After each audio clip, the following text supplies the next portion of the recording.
Culture کو revive قابل کرنا. عزت کون ہے؟ پیسہ دین نہیں. کے لحاظ سے تقوی والا ہے، اور ویسے عام فہم ہیومینٹی کے لحاظ سے علم والا ہے. یا یا وہ نبی کریم صلی اللہ تعالیٰ علیہ وآلہ وسلم نے آخری جب وہ وقت تھا ان کا، بہت دفعہ یہ بتایا اپنی قوم کو کہ حب الدنیا نہ ہونا، دنیا سے پیار نہ کرنا، اور موت سے نہ ڈرنا، شہادت سے نہ ڈرنا.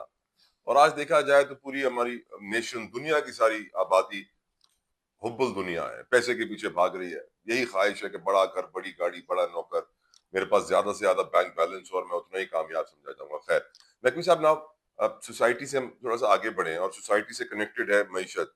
معیشت کی بات میں کرتا ہوں تو مجھے نظر آتا ہے، میرا یہ ہے انالیسس، آپ بھی ڈس ایگری کر سکتے ہیں نقوی صاحب، آپ بھی ڈس ایگری کر سکتے ہیں، کہ شاید آج پاکستان کو ضرورت ایک ایسے معاشی لیڈر کی ہے جیسے جس میں ظفر عباس from J D C, Maulana Bashir Farooqui from Saylani, Faisal Edhi from Edhi. ان لوگوں کو اگر ہم ایک جماعت بنا کے ملک کے لیڈر بنا دیں کہ آپ معیشت چلائیں، تو میری نظر میں شاید ہم بہتری کی طرف جا سکتے ہیں.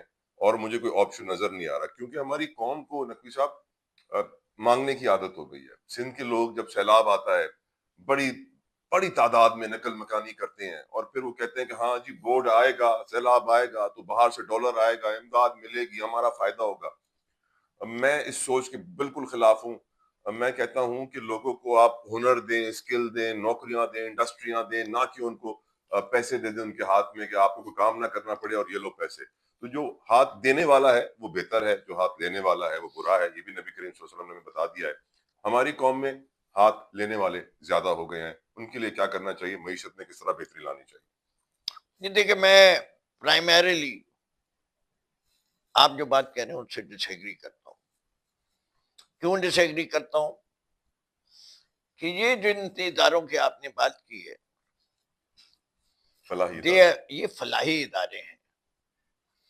ہمیں چاہے وہ کنفیوشس کی بات لے لیں یا ہمارے دین کی بات لے لیں، ہر جگہ سے یہی آتی ہے کہ آپ نے مچھلی کھانی نہیں سکھانی، مچھلی پکڑنی سکھانی.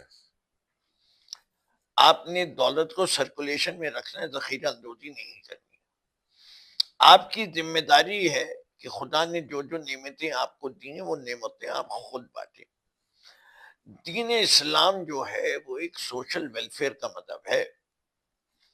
میرے لیے 40 گھر ادھر، 40 گھر ادھر، 40 گھر ادھر، اگر کوئی بھوکا سو جائے میں جواب دوں.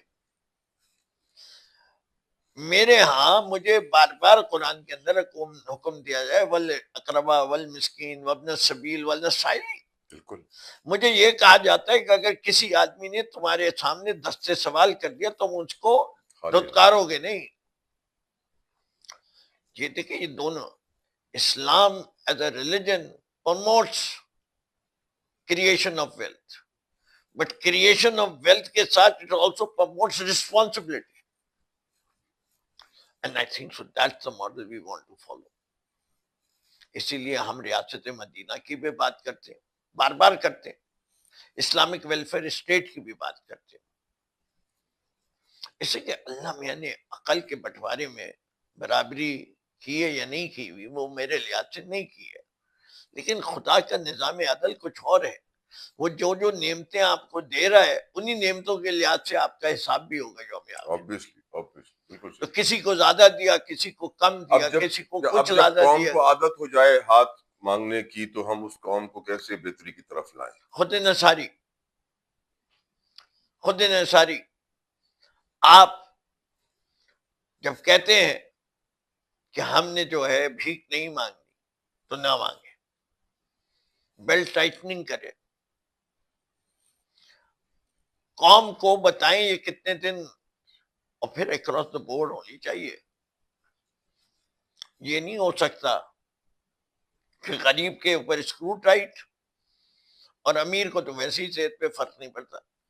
لیکن نا، میں ہوں جس گھر میں رہتا ہوں، پانی نہیں آئے ٹینکر منگا لیتا ہوں، سیکیورٹی نہیں ملے تو سیکیورٹی کمپنی سے گارڈ آ جاتے ہیں، بجلی نہیں ہو تو جنریٹر آ جاتا ہے. مجھے تکلیف کا کیا احساس؟ بالکل صحیح. تکلیف تو اس کو ہے، تکلیف تو اس کو ہے، لیکن مجھے تکلیف بڑی ہے اسی لیے سیاست میں آیا کہ مجھے پتا ہے کہ سیاسی طور پہ غریب نہیں لڑ سکتا. غریب کے لیے امیر ہی جب تک کھڑا نہیں ہوگا غربت کو نہیں جائے گی. اور غربت ختم کرنے کا طریقہ جو ہے وہ یہ ہے کہ اس شخص کو اتنی اپارچونٹی دے دو کہ وہ خود انٹرپرینر بن کے آگے بڑھ سکے. اس معاشرے میں لوگوں کو آگے بڑھنے سے روکا جا رہا ہے. لوگوں کو سکھایا نہیں جا رہا کہ تم اپنی تقریر اپنے ہاتھ سے بناؤ. لوگوں کو بتایا جائے کہ بھئی دیکھو تم جو ہے خشکا اور دال بھی بیچ کے شروع ہو سکتے ہو.